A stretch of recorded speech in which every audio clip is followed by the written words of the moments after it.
Welcome to The Explainer. Today, we're taking a trip way back in time to 4th century BC India. And the stakes? They are absolutely epic. We're talking about a time when the subcontinent was totally fractured into these small, vulnerable states, with the constant looming threat of foreign invasion right at their doorstep. But right in the middle of all this chaos, one of the most incredible stories of political strategy and pure willpower was about to kick off. We're going to see how one single, incredibly brilliant mind literally reshaped the destiny of an entire subcontinent. Now, I want you to just imagine this for a second. How on earth can a penniless scholar, a guy with absolutely no army, no royal bloodline, and zero wealth, bring down the biggest, most heavily armed empire of his time? I mean, it sounds completely impossible, right? No way that happens. But that is exactly what a man named Chanakya pulled off. And he didn't just topple an empire. He found a totally unknown boy and mentored him into becoming India's greatest emperor. Section 1, an insult and a vow. So to really understand this monumental shift, we've got to look at where the conflict started. The absolute biggest powerhouse in India back then was Magadha, ruled by King Dhanananda, who was incredibly wealthy, pretty arrogant, and, frankly, deeply unpopular. Now, Chanakya, who is this brilliant professor from the world-renowned Takshashila University, saw the writing on the wall. He knew a divided India was in huge danger from foreign invaders, so he travels to Magadha with one crucial message: we have to unite. But when he actually steps into the royal court, wow, things go terribly wrong. King Dhanananda takes one look at Chanakya's plain, simple clothes and literally just bursts out laughing. The whole court joins in, totally mocking him. The king was so blinded by his own ego that he completely dismissed the warning, humiliated Chanakya, and threw him right out. And this brings us to a truly legendary moment in history. Standing out there, publicly humiliated, Chanakya doesn't back down, not even a little bit. Instead, he unties his shika, that's the traditional knot of hair worn by Brahmins, looks right up at the sky and makes this terrifying vow: I will not tie my shika until I have completely destroyed the Nanda dynasty. Just think about the sheer unyielding resolve there. You've got a guy with zero physical resources declaring absolute war on the most powerful king in the land, armed with literally nothing but his intellect. Section 2. Search for a worthy disciple. You see, Chanakya knew his mind was a weapon, but he desperately needed the perfect physical instrument to actually pull off this grand strategy. He needed a visionary leader. Fast forward a few months, and fate kind of steps in. In a small village, Chanakya spots some kids playing a game of king and subjects. The kid playing the king was pretty thin, totally unremarkable looking, but Chanakya was just mesmerized. This boy was handing out perfect, confident justice to his friends, punishing the wrong, honoring the right, with his crazy natural leadership. So Chanakya walks up and asks him a trick question. If you have a very small army and your enemy has a massive one, what do you do? Without missing a beat, the kid says, I wouldn't attack directly. I would find their weakness and strike there. That boy was Chandragupta, and right then and there, Chanakya knew he'd found his future emperor. Okay, let's dive into this training because it was absolutely relentless. Chanakya takes young Chandragupta all the way back to Takshashila University.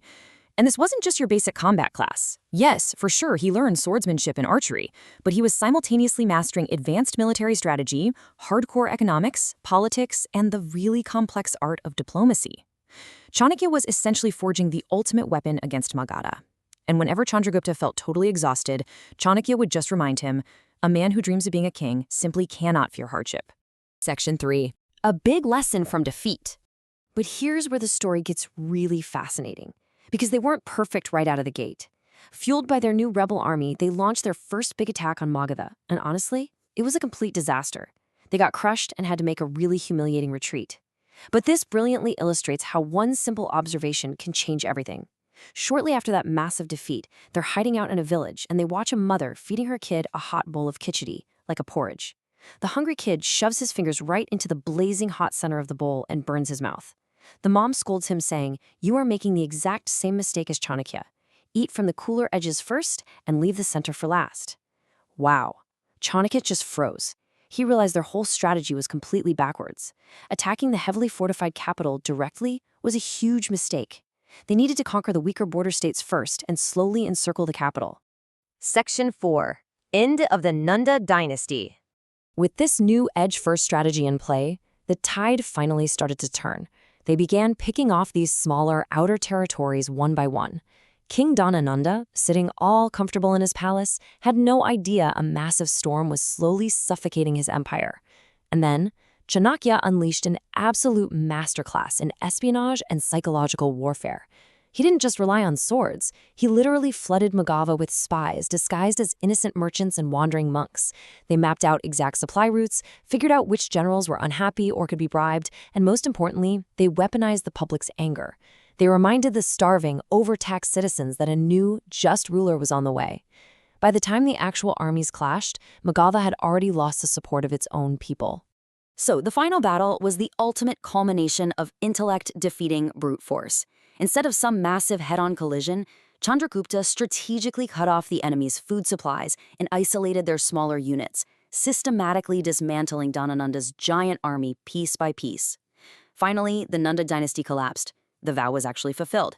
In this really powerful, quiet moment right in the middle of the victory, Chanakya reaches up and finally ties his hair knot. Chandragupta is crowned the first emperor of the Mauryan Empire. Section 5. Seleucus's Attack and Defeat. Of course, you can't just build a brand new empire and expect total peace right away. The ultimate test for this new nation came straight from the northwest. Alexander the Great had died, but his highly experienced successor, the Greek general Seleucus Nicator, was marching right toward India to finish Alexander's conquest. Now, the Greeks were incredibly seasoned conquerors, for sure, but they had never faced a mind quite like Chanakya's. Thanks to his massive spy network, Chanakya knew the enemy's every single move before they even crossed the border. And because the Greek supply lines were stretched insanely thin over these huge distances, Chanakya and Chandragupta easily severed them. They also timed the release of their massive war elephants perfectly, which completely outmaneuvered the invading forces and backed them right into a corner. Seleucus pretty quickly realized he wasn't dealing with the weak, fractured India of the past. Nope, this was a unified powerhouse. Facing total defeat, the Greek conqueror was actually forced to the negotiating table. They signed this historic treaty where Seleucus not only retreated, but actually handed over vast territories to the Mauryan Empire. This secured a lasting alliance and proved to the world that India had an invincible new standing on the global stage. Section 6. Chanakya's Immortal Policies. Now, winning wars is one thing, but actually running a massive empire, that's a whole different ballgame. With the borders secure, Chanakya shifted his intense focus from warfare to nation-building. His endgame was never just about throwing a king on a throne. It was always about creating a stable, truly prosperous society. So the crucial point is how he codified all of this knowledge. He wrote the legendary text, the Arthashastra.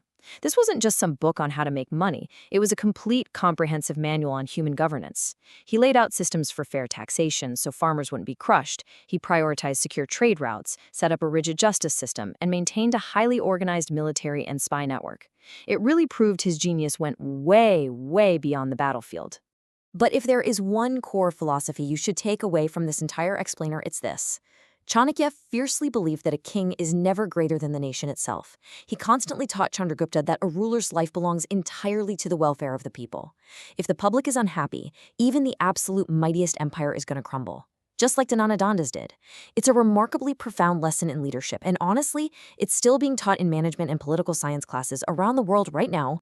So as we wrap up this explainer, I want you to consider this. The man who united a massive subcontinent and defeated world-famous conquerors never actually picked up a sword himself. A simple, penniless scholar completely rewrote history. So what does that teach us? Does true greatness and lasting power really come from muscle and brute force, or does it come from a razor-sharp, disciplined intellect? It's definitely something to think about the next time you're facing an impossible challenge. Thanks so much for joining me on this journey.